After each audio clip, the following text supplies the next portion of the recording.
Okay, let's try this again. So, hi everybody, how's everybody doing? Today is October 1st. We have 37 days until the election. For some of you, you're going to go to the polls early. You feel that you're already confident with who you're going to vote for, what your considerations are, and why one candidate over any of the others has your vote. So, there's four of us who are running for that seat as county mayor. Oh, by the way, welcome to campaign headquarters 2023. As you can see, temperature dropped a little bit, so I had to pick up my Whoopie. Yeah. We know that's probably one of the best out there for, engaging cold weather. So not only is it a staple of, U.S. veterans for a number of reasons, it's especially important to individuals in my current position where, yes, I am living out of campaign headquarters. That said, I got the comments open, folks. You got any questions about what's going on or what sort of things you consider to be important, especially with what's coming up with not just the elections, but what's likely to end up being the impact of choosing one or another of the candidates, specifically with regards to how it's going to affect Idaho in general, especially under the current political climate. November 7, 2023, city elections, you were looking at city candidates, council members all across the state of Idaho are currently looking at transitioning. Most of the seats are 4 years. This year we have, at least in Boise, several of those seats that will be turning over in 2 years. It won't be one of the mayor's seat, won't be the mayor's seat, but these are considerations that you're going to want to look at. So, again, open to any questions, go ahead and put them in the box. Now, one of the reasons why I'm running actually is part of the reason why I'm currently running campaign headquarters from the back of a minivan, or in this case, front seat, is that there is a housing crisis in Boise. There is an employment crisis in Boise. There is an income disparity issue in Boise. Despite the fact that at the moment, roughly 38% of Boise's residents are actually renters, which is in the process of changing really quickly because as we see older members of the community being displaced either through sales of their home, moving into assisted living programs as opposed to continuing to occupy the homes that they've lived in for the past 50 years, or other considerations as we look at the changing demographic.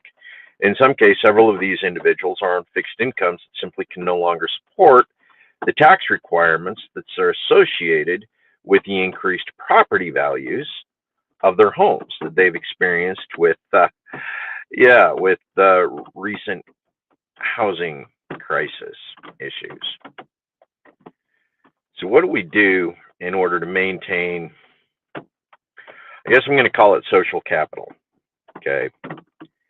How do we maintain the presence and strength of communities in Boise where the very fabric of our economy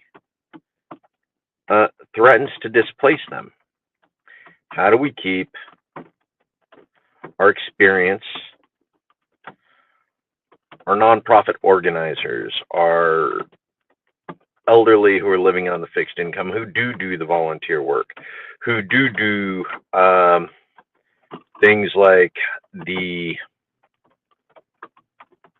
food kitchens, the food banks, who continue to support the community in times of need while they themselves are essentially living on fixed incomes, whether it's Social Security, retirement or pension, or some other portion program? How do we keep them here in the valley while we're looking at an economy that is insisting they be displaced in order to gentrify key areas of Boise, as well as add additional housing? How do we maintain that balance? It's an interesting question because we aren't actually addressing it. In the last 4 years, well, let's go ahead and take it back. In the last 20 years, there has been no real concerted effort to manage or project for growth in the Boise Valley. We look at sprawl, which is a temporary solution at best. We look at the situation where up, not out. And how do we create that situation where we aren't turning every new residence into a renters only? Because that's ultimately the problem we run into anytime we look at building multi-unit housing, and that the owners don't actually live there. How do we address that issue? How do we get around to resolving the fact that in order to build up, the powers that be are going to want every one of those new residences set as a renters only location in a city where our renters represent 38% of the population. The more residents we add that are renters only, of course, the more non-property owners then become voters in Boise. Is that a bad thing? No, it's not. A lot of renters are long-term residents. They've been here. I've been here 10 years since getting out of the military. I've been renting, or was renting. A lot of other members of the community have continued to be renters for a number of reasons. Finances, economics, what their FICO score is, for when they go in for that credit check, see whether or not somebody's actually going to rent to them, especially when we're looking at renter situations in post-COVID, where an awful lot of people went without work, went without the ability to pay their bills. Many renters who've been displaced have collections against them. Yes, that's an experience. I spent 2 years out of work.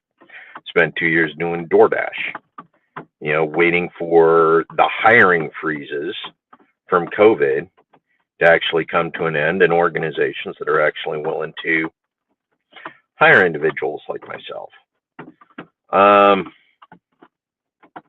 how do we address those issues?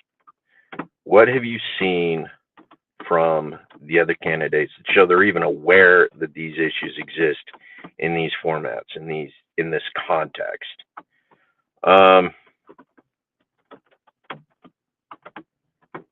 These are the things we need to look at for Boise, because what Boise does over the next 4 years is going to have a significant impact over all of the Treasure Valley, and in effect, all of Idaho. Because the more people that come to Boise, the greater influence Boiseans have over the politics of the state. Okay, right now, Boise is divided into 6 districts. Each one of those districts currently represents a legislative district. And each one of those legislative districts, okay, right now, 6 of them, Boise grows significantly larger. You're looking at more than 6. You're looking at 7, 8. The suburbs around Boise,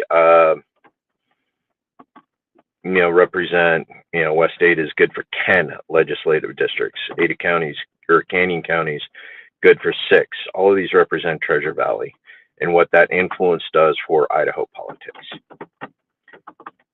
How does Boise create this change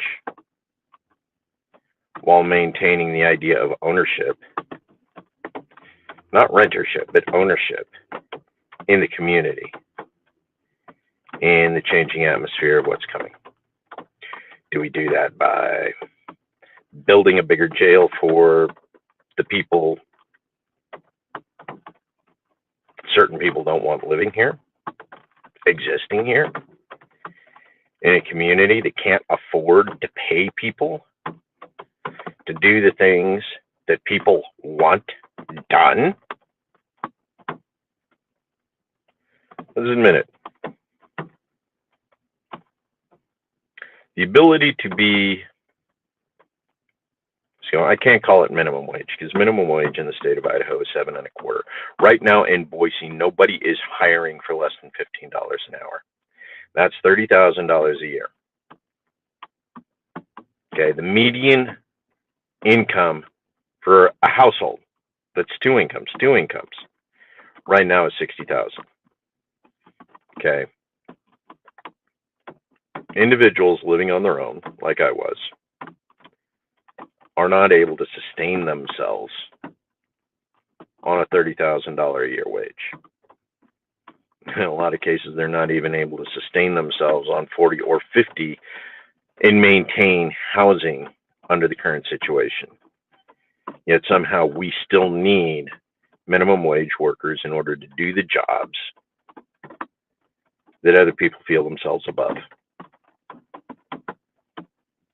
How do we pay them and keep them housed? How do we keep them secure in a way that we can continue to maintain a quality of life for all residents of Boise without making these individuals feel like second-class citizens? How do we set it up so you can be working homeless while you are between residences under a condition where there is essentially a waiting period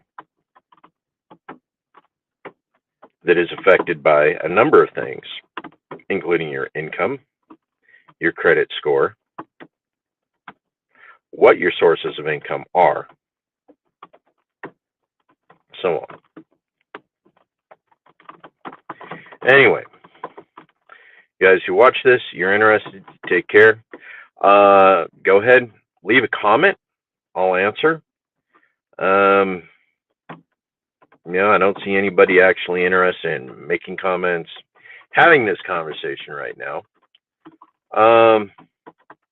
Let me know what else you want me to talk about over the next 3 to 4 weeks while we dig up, more issues of what the mayor needs to concern themselves with over the next 4 years. What are the things we need to do to make Boise a home for everyone? Yeah, I know.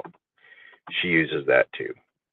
But we still need to do it, because if we don't include everyone, we are going to end up with a situation that is going to deteriorate really quickly in the next couple of years as things continue to develop around our nation in both Idaho politics and national politics. Remember, we can no longer count on the federal government to protect our rights as if we ever could. It is now more important than ever that we focus our attention on local and city governments to protect the human rights of our residents and our people against the assumed powers of the state and the federal government. Take care of yourself, folks. Be safe. Vote smart. Talk to you soon.